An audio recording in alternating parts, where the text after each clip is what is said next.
you know, you got to follow for me. Mention the Iron Age anywhere, or mention RPGs, fantasy, and sci-fi, and don't have pronouns in your bio, and I will add you.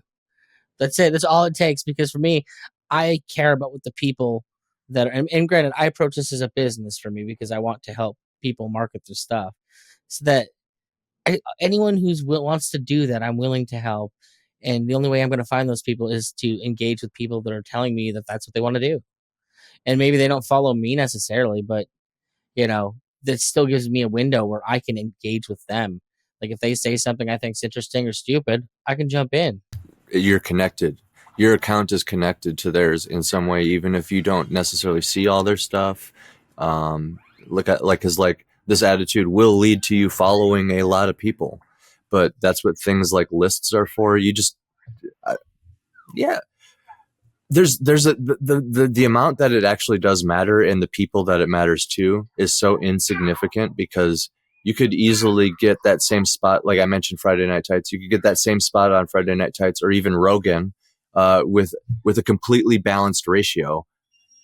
You got 100,000 followers or something, because all that matters is that, and you're following 100,000, doesn't matter, because all that matters is like what work you're putting out at the end of the day. You think like if Mike Tyson was following just as many people that follow him, millions, it wouldn't mean that he's Mike Tyson. He's not Mike Tyson anymore. You know what I mean?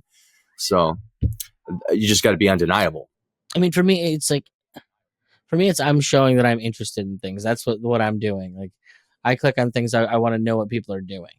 And if they're not interested in me, then that's their loss, you know. By all means, move along. And the thing is, and this is, we'll get along with people not lying to themselves, is understanding. This is where that scarcity mindset really bothers me, is that like people think that everybody's competition. And I guess in some basic way where, yeah, we only have so many hours in a day, people are competition. But, you know, people who make superhero comics, you're kind of wasting your time on me. I don't like superheroes. You're probably not going to sell them to me. Now, you throw H.P. Lovecraft monsters in there, and I'm totally going to be interested in what you're doing. Like ripped up bodies, and that's my thing. That's when you get the Superman artist that like just makes the Superman Lovecraft. And I mean, guess what? That sounds badass, bro. Yeah, he sold me on it. So I've never heard of this, but I'm suddenly interested. So. He fights Cthulhu, punches Cthulhu in the face. Let's go. Okay, I can get behind that. But unless you're paying attention to your audience, if you're just trying to like blanketly sell comics to people who like comics, that is such a broad like concept at this point. Like I guarantee you, like there's a bunch of girls with Marvel in their profile, and all the reason that's there is because they like Chris Hemsworth and he takes his shirt off, and that's the extent of their fandom. Yeah, right. Or like Marvel told them, or like Disney told them that they should, you know, that this is a political issue and they should care, or they should be upset or something. You know, so you can have 100,000 people following you that are going to risk, oh, because this associate does comic books, and they're waiting for you to show them Chris Hemsworth with his shirt off. But that's not what you're there for. You're there to show them something very different. We're trying to see a story about Thor. That's what we want. That's what we want. But yeah, and I've heard people call those types tourists. You know, yeah. I mean, God bless you. We appreciate you for loving things. But there's a line. I don't know. There's a line where you should just not say anything, or like maybe react less emotionally. Well, the tough thing is because, you know, as a geek, we all want people to come into the community and be a part of the community and engage in the community.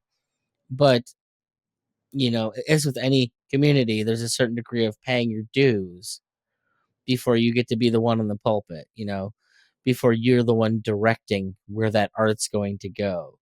And a lot of the problem with the past 10, 15 years certainly is that people that didn't pay their dues, and the way the fans want them to have paid their dues certainly, started dictating where they think things are supposed to go. And, you know, they may or may not have put themselves out of work, but not good. Billions of dollars.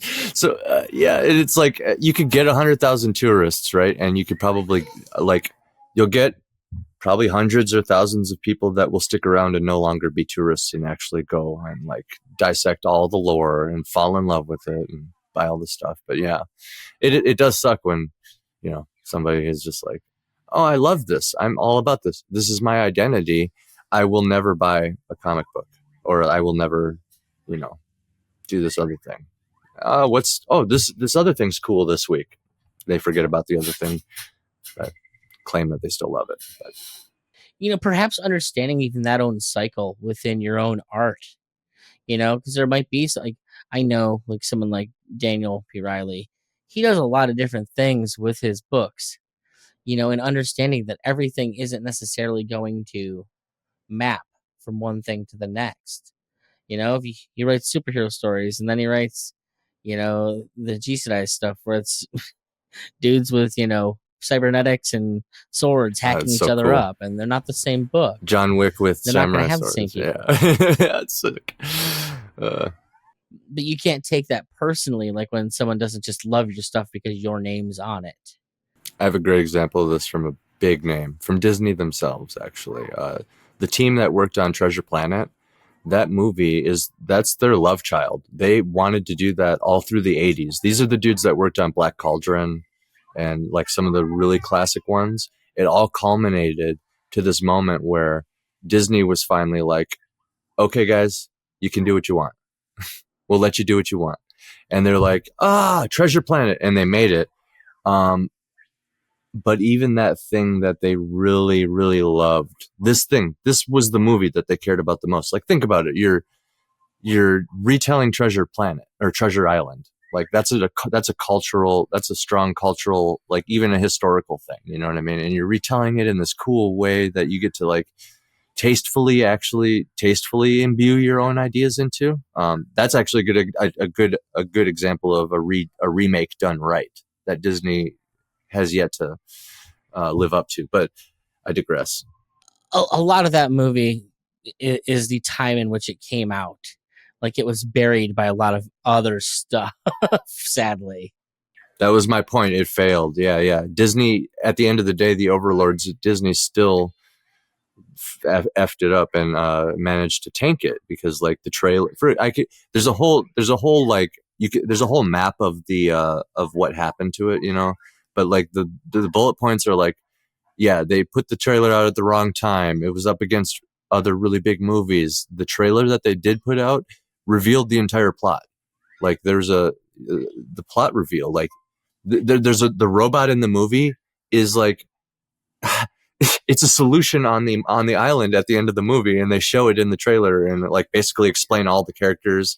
They show that the father figure is actually the bad guy. Like they reveal all that in the trailer, so nobody needed to see it, Well, and the circumstances of understanding your world, like in my book that I'm working on, the Role Player's Guide to Marketing, chapter 1 is specifically on the campaign setting, which is understanding our world as it is and like what you're trying to do battle for your work in.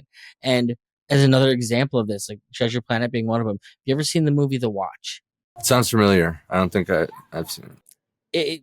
Honestly, it is a very, very funny Cops? movie that they're That's neighborhood right. watch Yes. people. Yeah. And it's a silly, silly movie. Very good cast. And the problem with that movie is that the week it was supposed to come out was the week Trayvon Martin was killed by a neighborhood watch guy. And then the studio says, we can't release this movie. And then when the time comes around that like they thought maybe we could get away with it, the trailers, gives you no idea what the hell the movie's about. And like it doesn't live up to there's no way it could catch what was actually done because it was done as an afterthought as opposed to, we had 6 months of build up or 2 years of build up to putting this thing out. Gets fucked up at the ninth thing, ninth yard. And then we have to try something new. And it's never as well thought out or well constructed as the original thing. And so what is ostensibly a very funny movie lives in obscurity because of some freak thing that happened in the world around them. Yeah, I needed to be reminded of it. I'm like, what? How many, and how many bands were supposed to release albums the week of September 11th, 2001, that like those albums didn't come out till 2 or 3 years later, and by the time they come out, like the musical zeitgeist has changed, and like what they did is almost irrelevant anymore. That's why when that stuff happens, you just got to pull the trigger, because you know what? How many articles can you write now talking about it? Like, yeah, we think it's crazy too. We didn't expect this crazy event to happen. Like, dissect your own movie. Oh yeah, if you look in this scene right here, it looks a little insensitive, but that's because we didn't know that this freaking event was going to happen. Suck up but that like, SEO, right? yeah, like just talk about it. Like, people will really respect that. Actually, it comes off really honest, and just embrace it. Like, you didn't know. What crime are you guilty of if you make a movie about suicide bombers and then 9/11 happens? Like, you weren't even thinking about anything like that with the original idea or whatever. It's not your fault. Like, this event happens, the City Watch guy gets taken out or whatever. Just release it, because you know what? It's more relevant now. Actually, that's a really morbid marketing thing that was kind of just handed to you, unfortunately.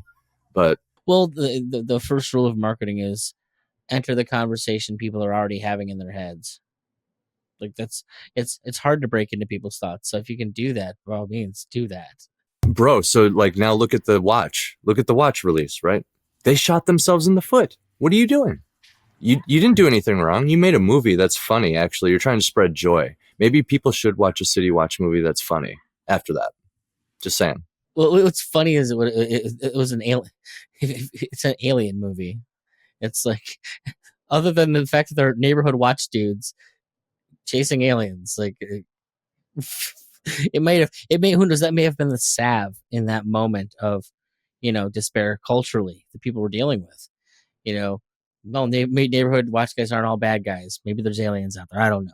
In some way, like, let's think about aliens. Like, yeah, life is crazy. Yeah, yeah, exactly.